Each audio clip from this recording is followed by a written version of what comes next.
It's one of the great wonders of the ancient world. But who built the magnificent city of Petra and why?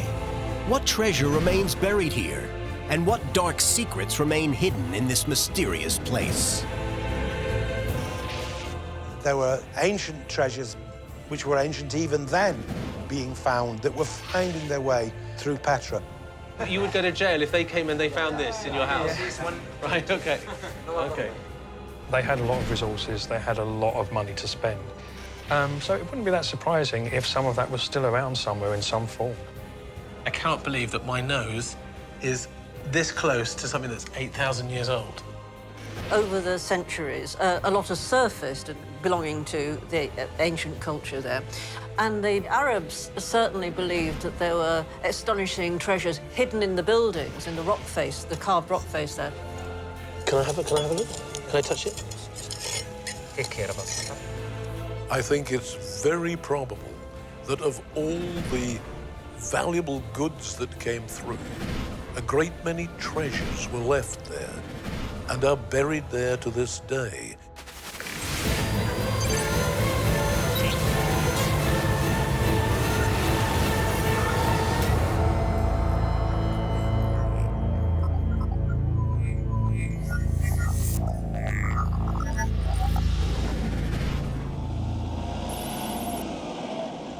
Petra is one of the most magical places in the Arab world, famous for its rose-cut rocks, its eerie tombs, and its colorful history. And since 2007, it's been designated a World Heritage Site.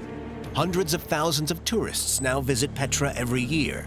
But is there a darker, more secret side to this ancient city, involving hidden treasures and relic smuggling? Journalist Jamie Theakston is on a mission to find out. The city of Petra remained unknown to the Western world until 1812, when it was discovered by the Swiss explorer Johann Ludwig Burckhardt, who had traveled through the region disguised as a Bedouin.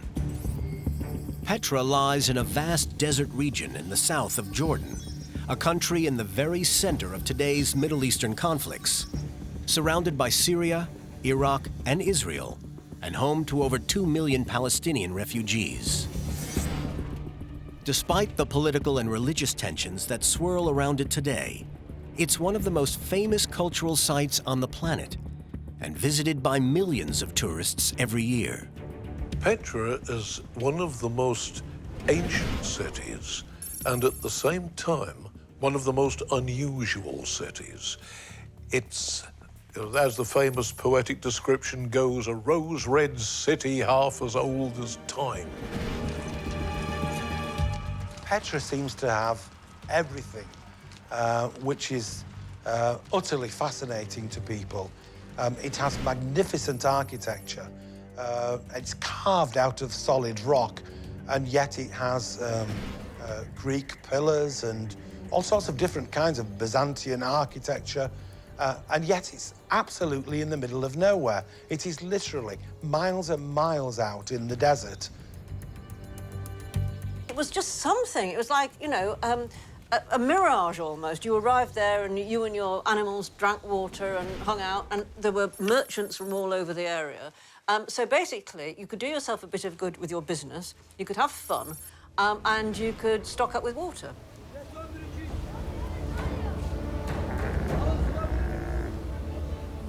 The city we see today was built around 400 BC by a nomadic Arab tribe called the Nabateans, who were known to be excellent engineers.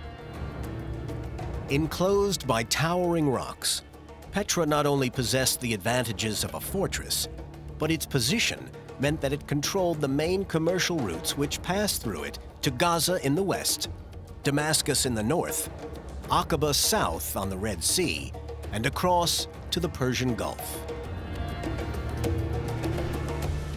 But it was the ability of the Nabateans to control and sustain a constant water supply out in the desert that led to its success and growth. The Nabateans who built the city in the first place were an amazing mixture of water engineers, and they were experts, real experts, and expert traders. They knew the cost and value of everything.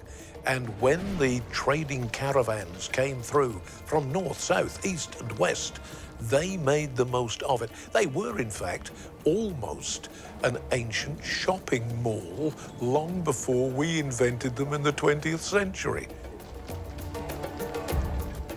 We have to remember that this was a place that was literally on the Silk Road. There was silk and spices coming all the way from China, coming right past the front door. There was bitumen going from the Dead Sea to Egypt in the opposite direction, and all sorts of precious things coming up from the Arabian Gulf and beyond. There was frankincense and myrrh. Petra was a metropolis in itself, and must have seemed an incredible place to come upon after days and days of plodding on through the desert.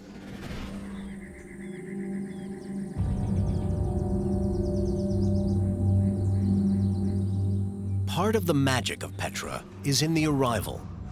Whether you were a Bedouin trader or a sultan or a tourist, you all arrive in exactly the same way, via a magnificent gorge called the Sikh.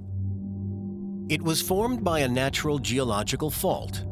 It's a mile long, about 250 feet deep, and recently, archaeologists discovered chambers underneath the stone and sand, which were believed to have housed soldiers who would rise up and repel any attackers.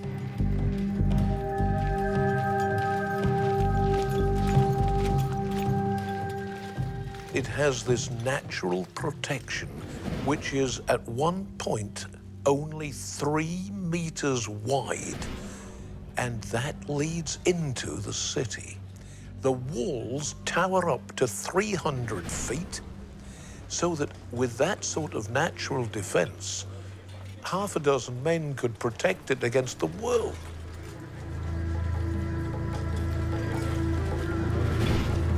At the end of the Sikh is this magnificent building, the Treasury, or Al-Khazneh, as it's known locally.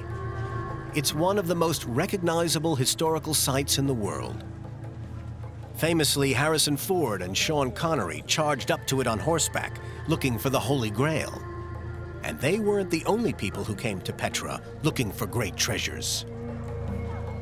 There's one marvelous story that connects Petra with the Pharaoh of the Exodus, who was alleged to have been pursuing the runaway Hebrew slaves all the way to Petra, and finding that he wasn't able to keep up with them because he had very prudently brought a lot of his treasure with him and his army to keep it safe, that he deposited the treasure there, intending to come back for it, and went on in pursuit of the Jewish slaves, and he never came back to collect the treasure.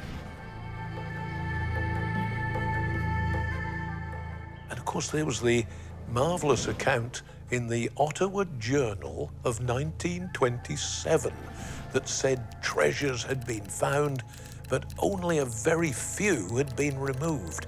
That newspaper article from all those years ago suggested that there's a lot of buried treasure under Petra.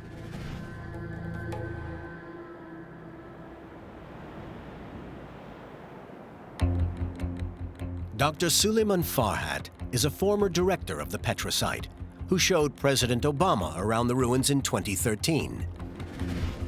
Today, he agreed to be Jamie's guide to this fascinating site, starting with the inside of the Treasury, a place that few tourists ever see. So, Suleiman, is this as far back as it goes? Yes, this is the farthest point we go. All right, because I'd imagine that it was a huge cathedral behind here, but there's nothing here. No, there is nothing, only a big chamber, and there are no decorations, no carvings inside. So what would have been here then? This is actually a big mausoleum for one of the Nabatean kings. Oh, right, so it's like a burial chamber? Yes, a burial chamber, but this is not the burial chamber. The burials are below. What we see in modern Petra is very different from what it was like when it was in its prime and at its peak some 2,000 years ago. We have to remember that the red sandstone of which the city is built is subject to constant falling and erosion, and there are upward of 9 or 10 feet of rubble and sand over the old city streets and the old city centre. So if we could get that rubble out, if we could get the sand shifted, get back to the original Petra, heaven alone knows what's buried under those streets, and especially under the magnificent building known as the Treasury.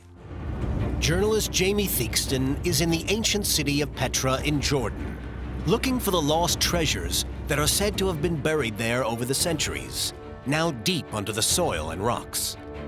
So far, he's been given exclusive access to the most iconic building on the whole site, the Treasury. But it turned out to be an empty mausoleum with no clues to the whereabouts of the city's past splendors and treasures. And yet the belief that this ancient place still has valuable secrets and priceless relics to give up runs deep. No more so than with the local Bedouin tribes, who still head into the desert nights looking to hit the jackpot.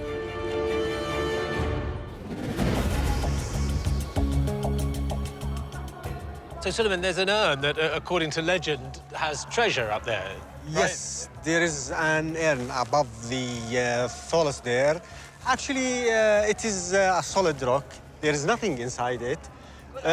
Historically, it was the traditional symbol of death. That's all. Right. But the local people and the Bedouin, they used to shoot it by their guns to break it and to get the treasure inside it, but there was nothing. Is that why there's all got the bullet holes on the urn? Yes, yes, and you see the remains of it.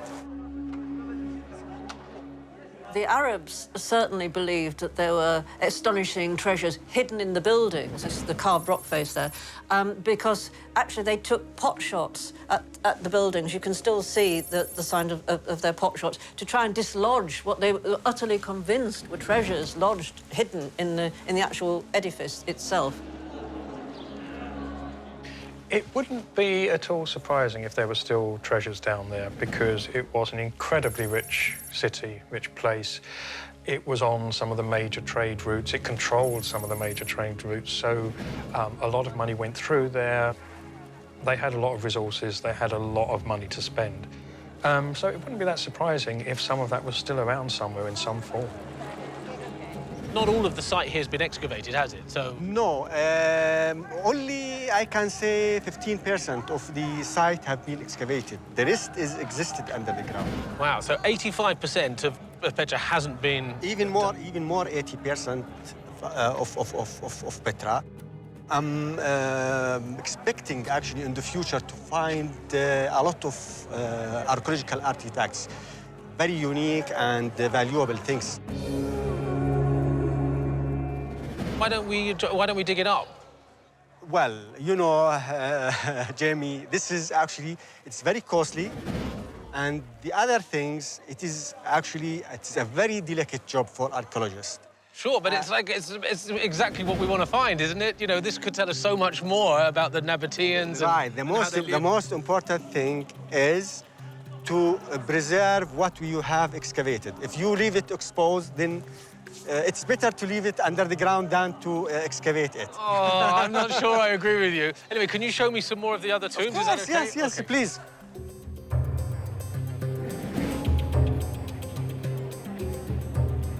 People right back into, as far as we can see, have been looking for treasure in the place. Now, in the first instance, that probably isn't too surprising, because where it was and what it was meant that significant treasures probably were stored there at one time. You okay? Okay.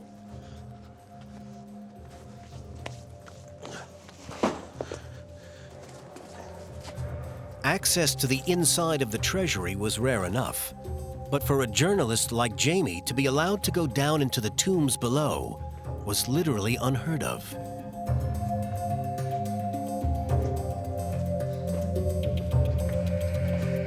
The tombs beneath the Treasury were excavated by Dr. Farhat back in 2004 and revealed a series of royal burials, skeletons, and offerings to the dead.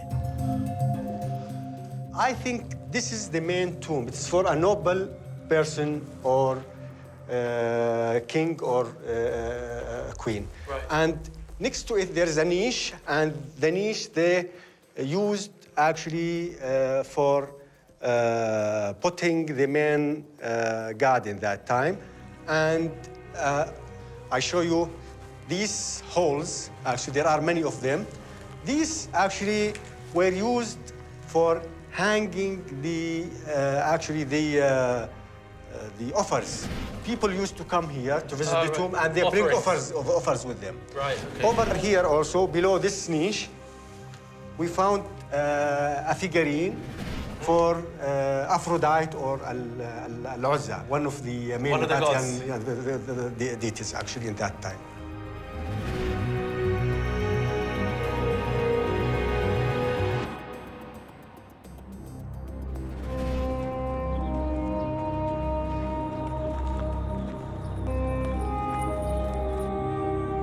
Petra is a warren of tombs and caves cut into the rock.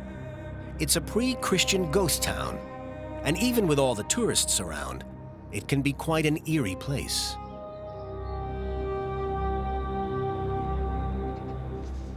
So were there Bedouin tribesmen living here until quite recently? Yes, they were living in the caves of Petra till 1987. Wow, so people would actually be living here?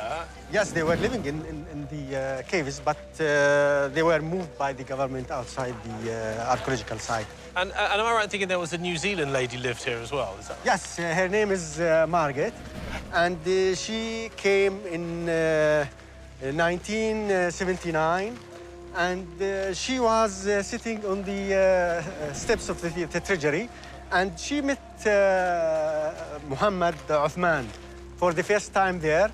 Then they got married, and they had a cave. And you know that Queen Elizabeth, when she came to Petra to visit Petra, she visited her in her cave, and she had a cup of tea with her there. So hang on, she lived in a cave here and had tea with the Queen? Yes, I remember that story. Did she get it painted, make it all nice before the Queen arrived? No.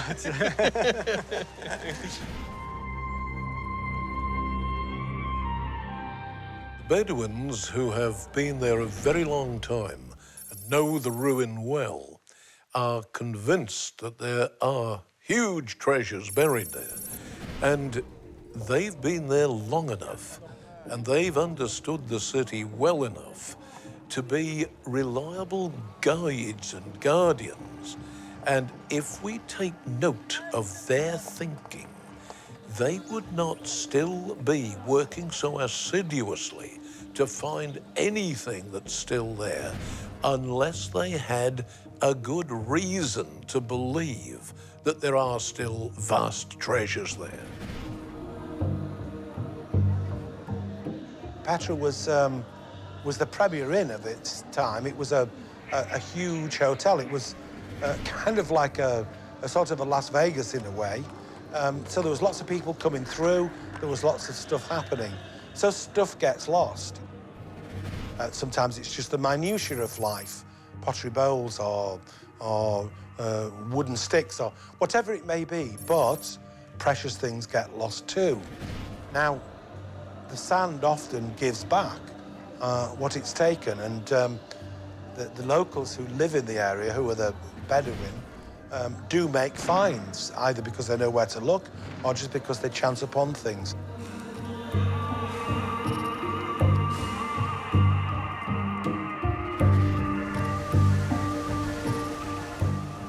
There wouldn't be a city at Petra if the Nabateans hadn't been able to control a constant source of water in the middle of the desert.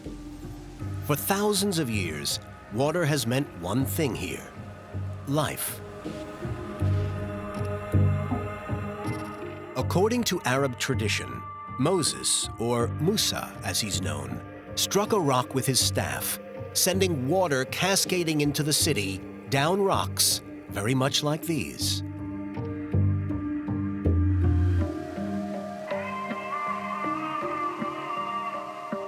In fact, the actual spot where Moses is said to have struck the rock has been turned into a shrine in the heart of the modern city of Petra. The local people still use the natural spring today for fresh drinking water, which is then carried down through the town via the original gullies on the side of the road. It was a combination of an ideal trading centre. It was brilliantly fortified and naturally fortified, and it was, in a sense, an artificial oasis at which the water never failed because they knew how to conserve it.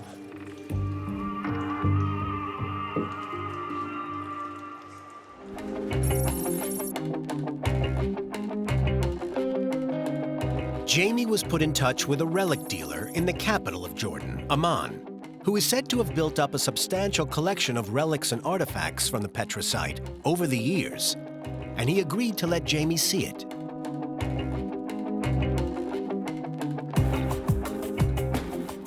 The Bedouins will unearth pieces of pottery or other simple artifacts from maybe millennia and more ago, and they will then take them off to a local dealer and perhaps get 10 or 20 dinars for the relic they've found.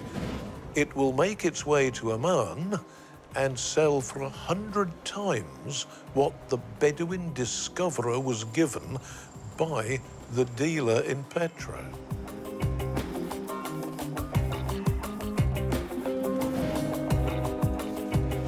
Jamie had been given a name and address in the outskirts of Amman. The Rihani family had been buying relics from Petra and other sites across the Middle East for many decades. What they'd amassed was now believed to be the largest single collection in the world. Needless to say, it's rarely seen on camera. They arranged for Jamie to see it, but declined to be interviewed.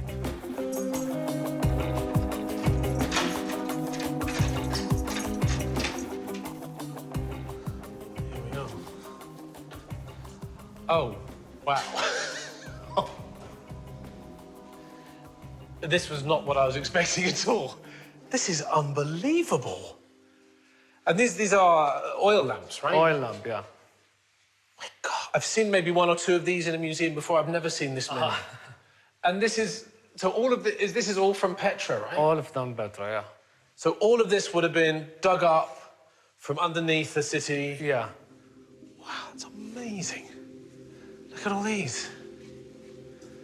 I've never seen anything quite... Can I have a look at these down here? And what are these amphora, are they? Is that what these are? Wow. And this looks like an ossuary, right? Yeah. Where they put the bones? Sure. It's unbelievable. And Roman glass perfume bottles? Yeah, perfume, kuhl, and some for wine. Right, okay. There's just so much of it, I can't believe it. And oh, wow. These are copper scrolls? Yes. You see, I've never actually seen them before. I've seen pictures of these. That's amazing. And I've seen these two-headed. Is this Greek? Greek. Hellenic. Hellenic, yeah. Hellenic, yeah. I can't believe just how much there is. And copper arrowheads and knives. Look at all this. There's just so much of it. And so how old would these be? 4,000. 4,000 years old? At least. And it's amazing to think that all of this stuff is just under the ground here in Petra. Yeah. There's so much treasure down there, is there not? Sure, of course. Amazing. Amazing.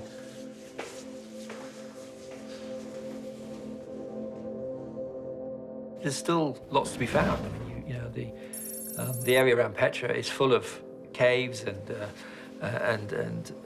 grave sites and places where Bedouin and locals are digging this stuff up all the time.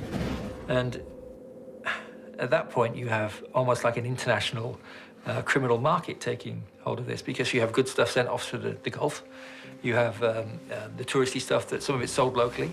It becomes a large-scale business. Oh, no, these look familiar. Oh, right, OK. Are these cuneiform tablets? Yes. Oh, my God. So these must be what, how old? It's Sumerian, 6000 BC. OK, so this is the earliest form of writing, 8,000 years old. And I've seen pictures of these, but I've never seen anything like this in the flesh, as it were. And I can't believe that my nose is this close to something that's 8,000 years old. This is amazing.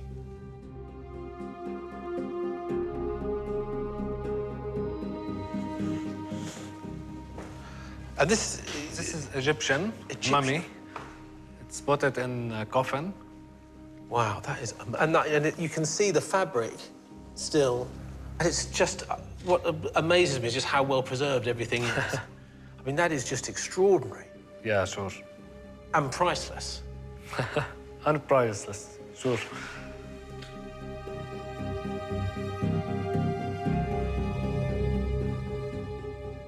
These finds that the Bedouin make don't usually get passed on to the historical authorities of Jordan or the surrounding regions.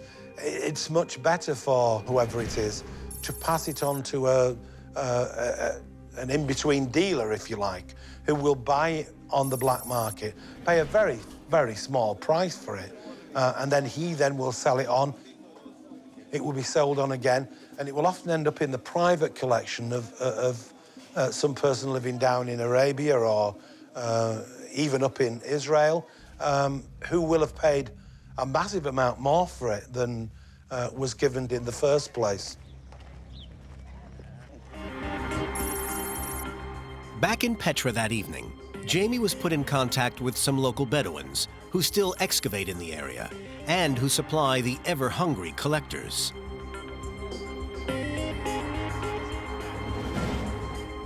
He'd been given an address in the new town that had been built for the Bedouin tribes that used to live inside the ancient city, and was told that they would show him some of the items they had dug up. Ahmed, do you think that there is maybe treasure still buried up at Petra? Yeah, still many things, because, you know, exactly from like 60% of Petra until now under the ground. And sometime in the winter times, you know, you find many Bedouins go around to, and there's a women's, mans and kids go to look for the coins. It's like Romans or Nabateans, what the money he used it like in Roman and Nabatean times. Some of them he dig in the nights. Well, why do they have to wait until it's nighttime before they... Because it's not allowed. OK, so yeah, you can't dig... Yeah, from the government, yeah, it's not allowed. In the winter time, anybody go, because, you know, it's the winters or the water, you can't find the coins. Something other like battery or jar or lamp or something, you go in the night because it's not allowed. Do you ever go digging? Of course, yes. But it's not allowed? Not allowed, but we try to make our living like. Sometimes we go, all of us, you know, we go some... And so how do you make a living? What do you sell? Do you sell what you find, or...? Some of them, you know, we sell it. There's some people, specialty buy something like this. And some of them, we keep it, something like treasure or something you didn't find. Okay. Yes. Collect, like some of us like to collect some special kind of money, like the Nabatean. Because the Nabatean, you know, it's few money, not like the Roman. The Roman, for example, they found it in everywhere. One of the big factors there, in social terms, is the way that the Bedouins behave. They have been there for centuries. They regard it as their territory, their property, and they get a little piece of pottery or the odd instrument or spoon or some other piece of cutlery. They will want to lay first claim to it. As it is, they will put a good price on it and sell it to the tourists.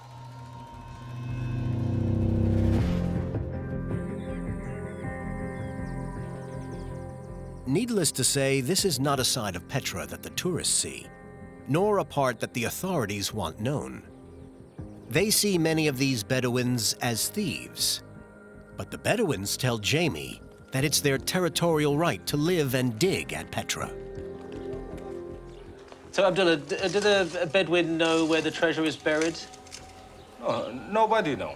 But, you know, they go and they digging. Some of them, they find treasure, some of them not. Nobody know. If I know there's a treasure, I will go.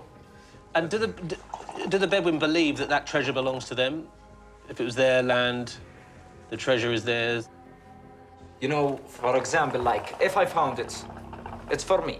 Like here on, for example, all the Bedouin. No, if I found the gold, it's belong to me. Like, because we are belong to the Nabataean people. We are with the Bedouin who's like travel and stay here, and like our grandfather, it's Nabataean. So we believe, like everything we found it's belong to us. And do you have any relics here in your house? Do you keep stuff here, or? Yes, we keep, yeah. Is there anything that you can show me that you have?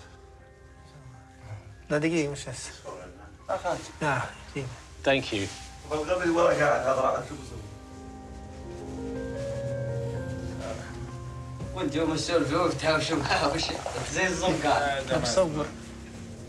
تصوروا في بعض لا في الفتيك اطلع في هذا الله. So what have you got here? This was it's a jar. It was used like in Byzantine times. It's the last time for the beginning. There's the first time Nabataeans and after Roman. This was the last time. It's the Byzantines. It's made from the Byzantines. So this is what, 2,000 years old? Yeah, something like this, 2,000 years old. Because I saw jars like this at the private collection in Amman. Yeah. And is this worth a lot of money? Yeah. When we sell it, we sell it sometime with a cheap price. You know, for us, when we sell it like 200 dinar, something like 200 dinars. So that's about £200 in our money. Yeah. But maybe to a big American collector, it would be worth thousands of pounds, right? Wow. Okay. And this came from Petra? Yeah. This was what we find in Petra. This was exactly we found it one of the tombs, but it was full of water, you know, many water, and this was we found it one of the tombs in Petra. So if the government knew that you had this, would they take it away from you? Would you be in trouble? Would take it away. Or would they? You would go to jail if they came and they found this in your house. Yeah. Right. Okay. Okay. Right. Okay. That's amazing. Thank you. How many are you allowed to have? They live in hopes that they'll find perhaps the lost treasure of Pharaoh, or some riches that were left there when it was part of Baldwin's kingdom of the Holy Land. And I, for one, would be inclined to trust the Bedouin knowledge of the area and to say, yes, that's pretty good evidence that there is a substantial treasure waiting to be found.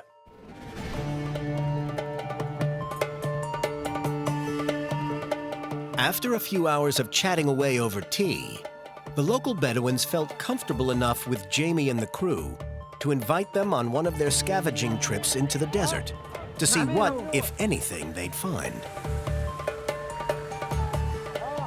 Many of the local Bedouin families send small parties out into the desert after dark to see what can be dug up. Most of the discoveries are just coins, shards of pottery, and other low-value items, which they sell on to tourists. But occasionally, something more significant does come up.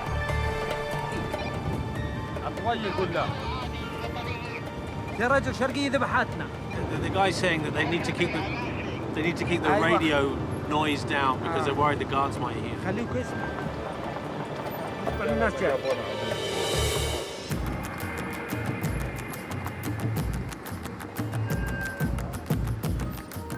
Once they arrived on site, Jamie and the crew were given a quick security briefing. The Bedouins don't want to get caught out here, so they post lookouts. And if an unidentified vehicle approached, it would be time to leave, fast.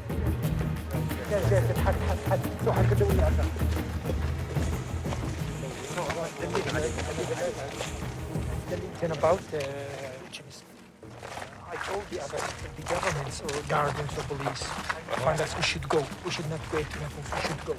Okay. So how will we know if they've seen us digging? I sent two, one person in this side and the other in this side. If we check and we find some things, he will told us and we will go. Okay?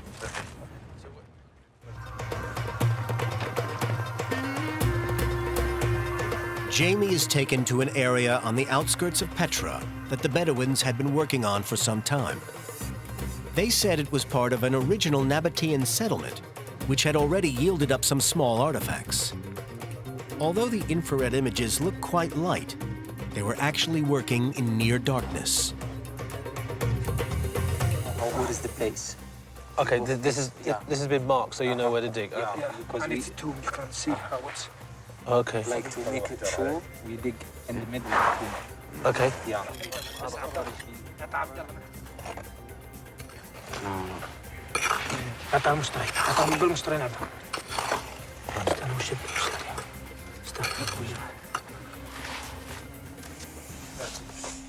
So what kind of thing are you looking for? We look like jars, knives, right? combs, something like this. You know. Okay. أيوة ده استعمل أقرب الليلة. It has often been said that people have always looked for treasure in Petra, and I think they certainly have. And of course, at times, reports have been made that treasure was found there. Reputedly, according to Arab writers, the Crusaders found treasure there in the 1180s, treasure that was related to the distant Hebrew past. Whether this is true or not, it's hard to say. It's like 2,000 years here. After about an hour of digging, the Bedouins discover a small object. It was an oil lamp, almost identical to the ones Jamie was shown in Oman, and one of the most common artifacts that's excavated in Petra. Can I have a look? Can I touch it? Take care of us. But to the Bedouins, it's not significant and not valuable. Despite possibly being over 2,000 years old, it would only fetch around $10 if they sold it to a dealer.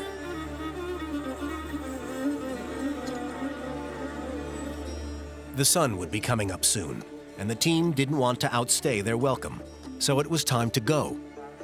They might not have found anything significant, but as the discovery of the oil lamp proved, this ancient place still has many relics and secrets to give up.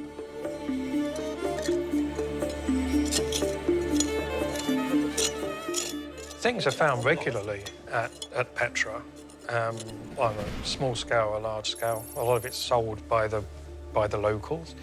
The bigger stuff goes into the international antiquities trade. But yes, there are things being found all the time, and you know, there's obviously a lot more to be found. It's only 35% excavated. What else is to be found? And with those finds, there'll be, you know, there will be caches of relics. There'll be graves. There'll be tombs. We found, I think, a drop in the ocean of what's to be found, yeah, in places like Petra and other great sites.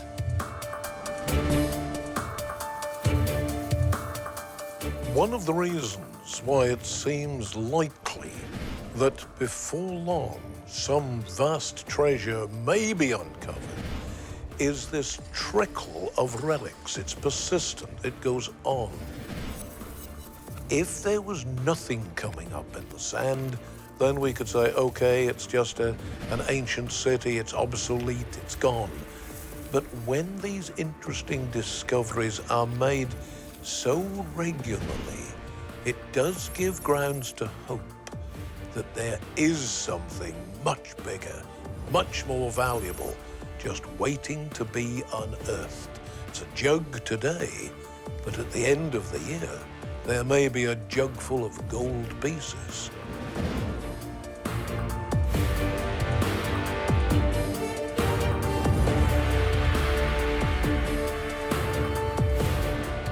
Petra is a magnificent ruin that's been standing proudly in the desert for over 2,500 years. But there is a secret side, a relentless, even ruthless search by relic hunters and dealers for whatever's been buried there over the centuries. The $6 million question is, what, if anything, is still left? Bearing in mind that only 15% of the whole site has ever been excavated, the likelihood is quite a lot.